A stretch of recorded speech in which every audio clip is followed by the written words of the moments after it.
மோர் மிளகாய் பண்ணி காட்ட போகிறேன். தயிர் மிளகாய் சொல்லுவா. அதுக்கு இந்த மாதிரி மிளகாயை வாங்கிங்கோ, நல்லா அலம்பி வச்சுங்கோ. நெட்டியை களையணும்னா கூட இந்த மாதிரி பாதி நெட்டியா களைஞ்சு போட்டுவோங்கோ. கொஞ்சம் நெட்டி இருக்கணும். இது அதிகம் எரிவில்லாத மிளகா.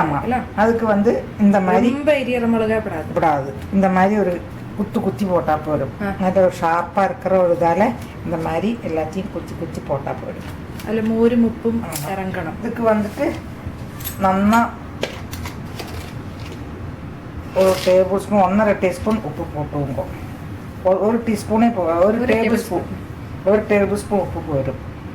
அந்த மோர் ஒரு 1/2 டம்ளர் நல்ல கட்டி தயிர் மோரை அதையும் விட்டு வச்சு கட்டி மோர் இல்லைனாக்கா தயிரை நல்லா கொஞ்சம் அடிச்சு வச்சு. ஆமாம், கொஞ்சம் புளிப்பாக இருந்தால் நல்லா இருக்கும்.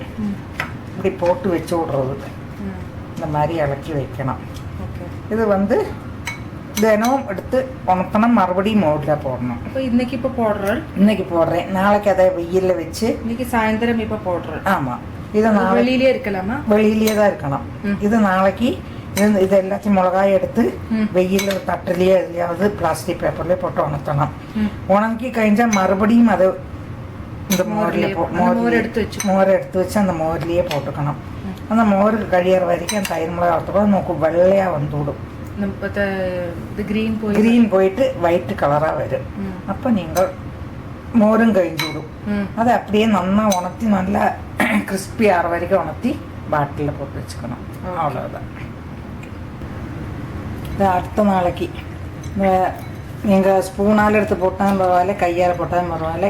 மிளகாய் எப்படி எடுத்து அதிகம் மோர் இல்லாதக்கு புளியெல்லாம் வேண்டாம். அப்படியே தட்டில் பரத்தி போட்டு விடணும். இது சாயந்தரம் வரைக்கும் உணங்கினா மறுபடியும் இந்த மோர் பாக்கி இருக்குது, அந்த மோரில் போட்டுக்கணும். அந்த மோரை எடுத்து வச்சுக்கணும். அதை போட்டுக்கணும். இது வெயிலில் உணர்த்தணும். வெயிலில் காய வைக்கணும். நீ காலம்பரில் வெயிலில் வச்சது இப்போ ஒரு மாதிரி சுங்கி இருக்குது. இது 2 வாட்டி இப்படி போடுறதுக்குள்ள உங்களுக்கு நல்ல கலர் வந்து விடும். மறுபடியும் அந்த மோரில் பாக்கி உள்ள மோரில் போட்டு இப்படி இலக்கி வச்சு விடணும். இனி இதே மாதிரி தினம் அந்த மோர் கழியிற வரைக்கும் போட்டு வைக்கணும். ஓகே. காலம்பரம் திருப்பி நீங்கள் அதை எடுத்து உணர்த்துவே. அது இன்னும் நாளைக்கு உணங்கிறதுக்குள்ள அது வெள்ளை கலராக வந்து விடும். ஓகே. உங்களுக்கு அந்த உண்டை மிளகா கிடைக்கிறதாச்சுனாக்கா அது இன்னும் ஆமாம், எனக்கு அது கிடைக்கலை, காமிக்கிறதுக்கு தான் கிடச்சிது. அதனால் இதை காமிக்கிறேன். நீ எப்போ உண்டை மிளகா கிடச்சதுன்னா நான் வாங்கிட்டு உங்களுக்கு காமிக்கிறேன். ஓகே. இதே ப்ரொசீஜர் தான். உண்டை மிளகா இன்னும் நல்லா இருக்கும். தயிர் மிளகாய்க்கு சீசன் உண்டும். சீசனில் வந்து வாங்கி போட்டால் ரொம்ப நல்லா இருக்கும். ஓகே. இது மோர் மிளகா போட்டது. இந்த மோர் எடுத்து தினம் உணர்த்தி போட்டு அந்த மோரெலாம் திறந்து கொடுத்து சாயந்தரம் வாரத்தை நீங்கள் மோரில் போட்டு வச்சுடுவோம். ஆமாம். பகல் வாரத்தை திருப்பி அந்த மோர்லேருந்து எடுத்து இந்த மாதிரி உணர்த்துவோம்.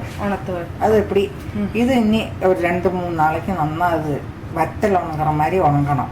பொரி மீன்ஸ் போட்டுனாக்கா சத்தம் கேட்குற மாதிரி. இப்போ சாஃப்டாக இருக்குது. அது போட்டுனா சத்தம் கேட்குற அளவுக்கு ஹார்டாக. இது இப்போ இந்த மோரெல்லாம் ஆயாச்சு. இனிமே வெறுமனே வெயில உங்களோட வெயில் எப்படி இருக்கும்? ஆமாம், அது ஒரு இடத்துல ஒரு மாதிரி வெயில் இருக்கும் இல்லையா? அது மாதிரி நல்லா முறுன்னு கிறிஸ்பியாக வரைக்கும் உணக்கணும். பார்ப்போமே நம்ம இப்போ வெயில் உணக்க போகிறது திருப்பி தான். சரி, இப்போ நல்லா காஞ்சாச்சு. இந்த அளவுக்கு சத்தம் வர தக்கறையாக காயணுங்களா? ஓகே. இனிமேல் அதை எண்ணெயில் போட்டு எடுக்கலாம். இப்போ எண்ணெய் நல்லா காஞ்சிருக்கு. நல்லா அதை ஒரு டார்க்கிஷ் ப்ரௌன் ஆகிற வரைக்கும் நல்லா போடுறது. அது எல்லாத்துக்கும் தொட்டுக்கலாம். ஏன்னா மோரிஜாத்துக்கு பொரிச்சு கொட்டுறதுக்கு, தயிர் ஜாதம் பண்ணுறதுக்கு, பொரிச்சு கொட்டுறதுக்கு அதுக்கெல்லாம் யூஸ் பண்ணலாம். தேங்காய் எண்ணெயில் பண்ணினா ரொம்ப நல்லா இருக்கும். அந்த ஃப்ளேவர் நல்லா இருக்கும். அந்த எண்ணெயை அப்புறம் பருப்பு பொடி போட்டுக்கிறதுக்கு எல்லாம் யூஸ் பண்ணிக்கலாம். சுட்ட எண்ணெய் நல்லா இருக்கும், பிடிக்கலாம். Okay, thank you. ரெடி.